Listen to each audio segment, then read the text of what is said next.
Okay, good morning, everybody. Everybody's well. Happy Wednesday for those that are here live. Happy whatever day of the week it is for you. Thanks so much for being here. We've been talking about this concept of negativity. Just getting my bearings today.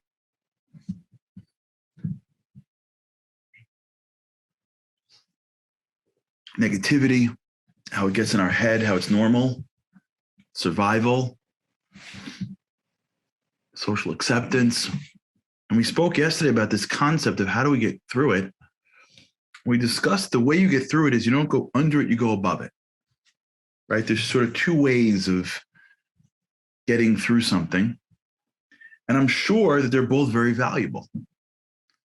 In one way, as I'm talking as I'm drawing, if you could see, I don't know. I think when I draw, it makes more sense, is there's a wall. And the way you get through the wall is you dig a hole underneath it.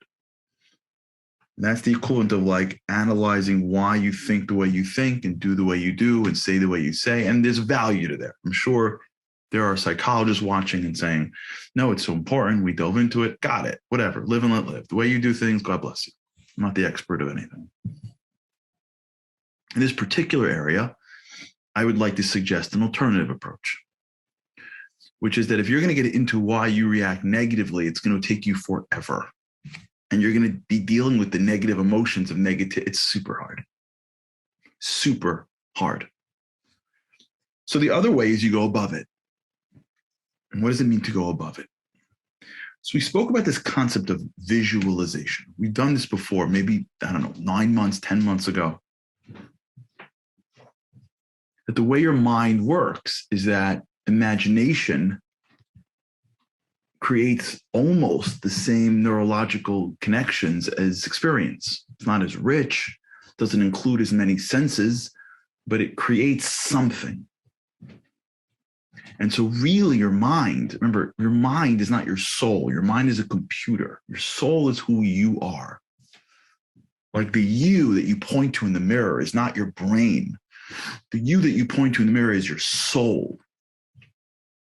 Your brain is the computer that your soul has to navigate the world. So the brain that you have is agnostic to how thinking happens, as long as thinking happens. And so as you have imagination, you create neuroplasticity and you create neural connections, and neural connections is what makes it feel real. And this is a major technique used by athletes, because if you want an athlete to perform at a certain level, they have to have experienced winning. But if they don't have enough games or they don't win enough, it's hard to do that, right? If you're training an Olympic athlete to run a 400-yard dash, well, that's once in 4 years. So there's training and there's trials. There's plenty of times they run it, but they've never run it in that environment. They never have gone to Korea or to Russia or to Greece or wherever they have to go. And they've never been in an Olympic environment before. And so to prepare them, what Olympic trainers do, and this is a basically normal standard today. It was introduced by the Russians, I think in the 80s.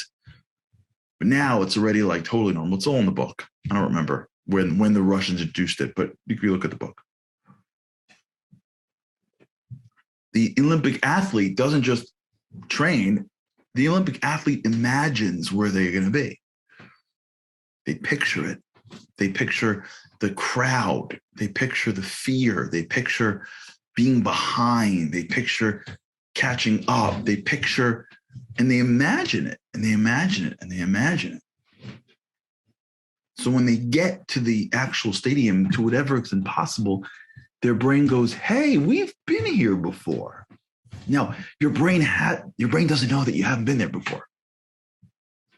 Your mind may know that, right, which is your soul, but your brain doesn't know that.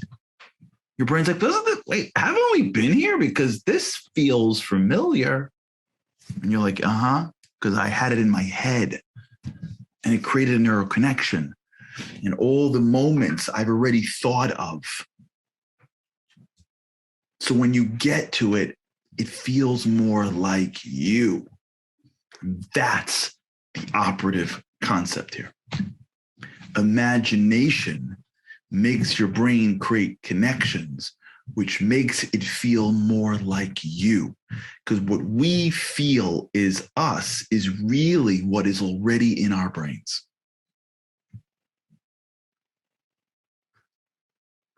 This is a big deal when it comes to growth and change, especially when it comes to change in spiritual areas. It's one thing to change a job.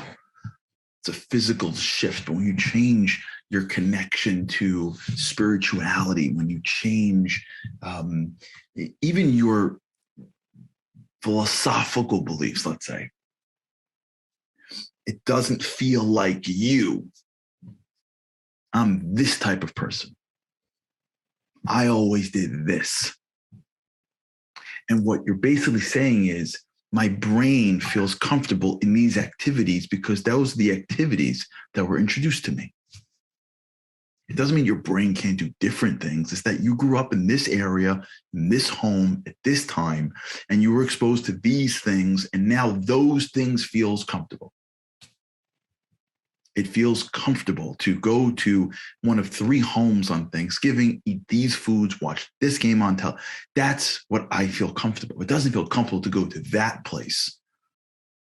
So since it doesn't feel comfortable, it must not be me. It's not true. It's made up. What basically we're saying is that which is in the past continues into my present when I use discomfort as a measure to see something as me. Hope I'm making sense. So the reason why we're negative is because we take offense or are insecure or whatever it is when the stimuli hits us. So I feel insecure about my job. So when I walk into that room and someone says they were successful, I already am attacking them. I feel insecure about my religion or denomination. So when I walk into a room and someone who is different than me speaks in a way, I am jumping down their throat. I feel insecure about my parenting. So when my child makes a comment like, how come you couldn't help me on my final or my test, mommy? I react. I have stuff to work on because I'm a human being. And when I interact with people that trigger my insecurities, my peeves, my discomforts, I get into that world of negativity. But what if I was able to use my imagination? What if I was able to say, I could pretty much sum up my month. There's always new stuff, but there's a lot of the same stuff. I mean, like, yeah, I'm always meeting new people, but there's probably like 8 or 9 characters that keep on circulating in my life. It's the same stuff that keeps on regenerating itself. What if I changed how I anticipated this? And this is going to sound a little hokey, but everything is hokey until it's common sense. And then you move on to the next thing. That's sort of how it is, right? New things are hokey. By the time everybody adopts it, it's already moved on to the next science, the next development. Common sense is too late. This is backed by science. Using my imagination triggers my brain to make me more comfortable to be a person that I wanted to be. Imagination is like you taking the reins on your neural connections because you don't have to actually be doing it. You just have to be thinking about it. You have to be imagining it. And it's not going to happen overnight. Shocker. So when you walk into a room, or when you go home, or when you go into your office, and on the way, you are mentally preparing yourself to act in the way that you want to act, which is clearer because we're not in the moment yet. Once you get into the moment, the emotions kick in. That's why we're great at giving advice and not taking advice, because when you give advice, there's no emotions. It's not you.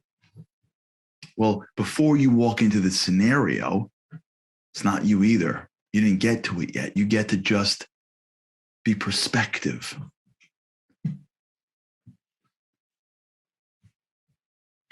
So if we take a moment or a bunch of moments, maybe at the beginning of our day or the end of our day, maybe on the train or in the car, maybe before we walk into the room, and we start to imagine the person that we want to be, how we want to handle this thing. What happens is, as we get into the room and the negativity starts, we feel familiar. Our brain's like, wait, don't we know another way? Like, isn't there another path that, like, I sort of know? I've seen it. Like when you walk in and like you're above it, where you don't descend into the pettiness, where you empower, where you're not threatened. Haven't we seen that before, your brain says? Because when you imagine it before you get into it, your brain now has a reference point. And even if you walk in 1, 2, 10, 20 times and still fail, by post or pre-imagining who you want to be, you are priming your mind to feel more and more and more familiar with the feelings of greatness. So that when you get into that room that 10th, 18th, 20th time, you 20% more can do it. You 40% more can do it. And then all you got to do is do it in 10 more percent, and you go, holy cow, this works. I thought this was all like, kumbaya. I didn't know this actually works. This is amazing. I'm going to do this again. And then you do it and do it and do it. Before you know it, you're different. You're different.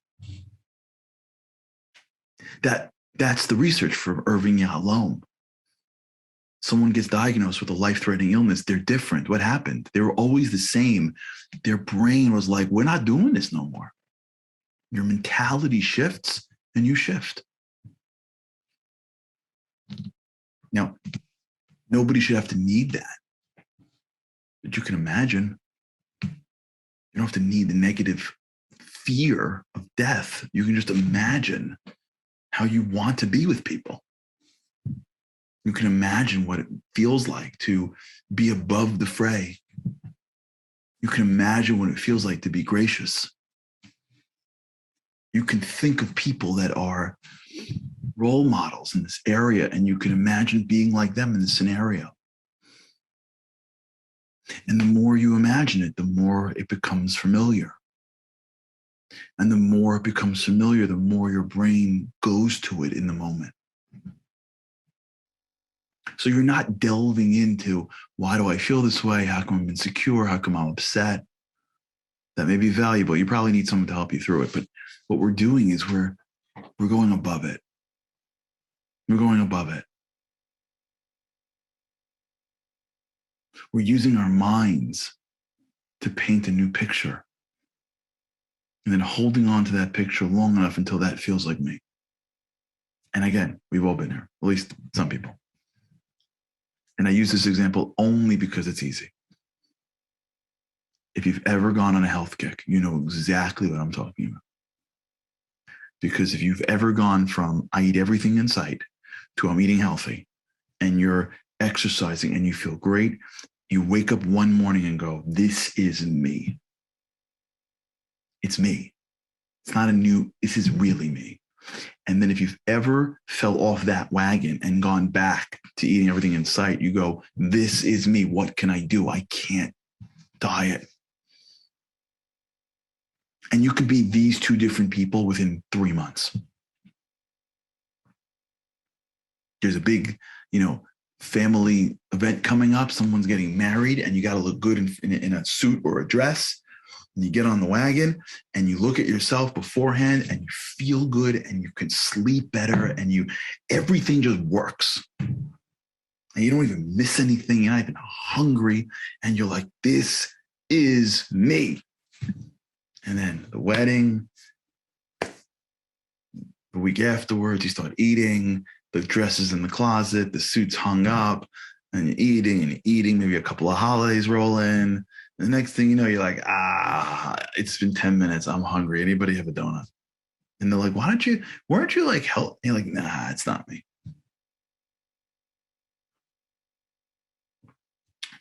Well, what's you? They're both you. Because you can either be healthy or not based on your brain. And your brain does something enough, it starts to get the momentum until it says, that's me. And then it can do something and get that momentum negatively and go, that's me.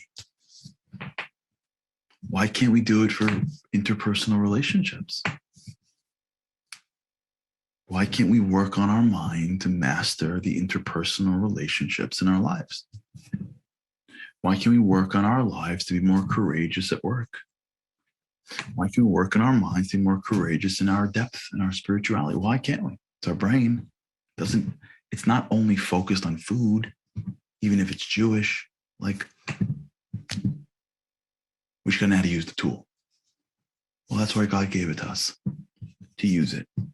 Imagination wasn't meant just for kindergartners and Walt Disney. Imagination was meant to be used so that we can go places that we couldn't go physically. In fact, this is a whole conversation. In the old days, that's how great, great, great holy rabbis would pray. Not just rabbis. They would imagine themselves in Jerusalem. They would imagine themselves by the temple. They would imagine themselves. And that imagination was so real to them over time that they literally felt that feeling. They were in Jerusalem at the temple, even though they were in some shtetl in Poland. And that feeling overwhelmed them. It changed their prayers. The great Piazetzner Rebbe speaks about imagining yourself at the end of the year as a way to drive growth. Imagination, in Hebrew, it's called koach hadimyon. Imagination was a very, in a way, normative practice to spiritual growers in Jewish history. We just lost it because we're all materialists. And the truth, and I'll end with this, and we'll continue with God's help tomorrow. Where your mind is really close to where your soul is. Your soul doesn't need geographic grounding. You really could be sitting in the middle of wherever. And if your mind is nestled in Jerusalem, your soul is connected to Jerusalem. All right, let's try it. Let's try it. Okay, everybody, have a great day. Just think about it. Next time you're doing something, take 5 minutes. Imagine how you would want to do it. The ideal. We'll get some details maybe tomorrow. But just let's start toying with this. All right, have a great day. Thanks, everybody. For God's love, I can't wait to see you again tomorrow.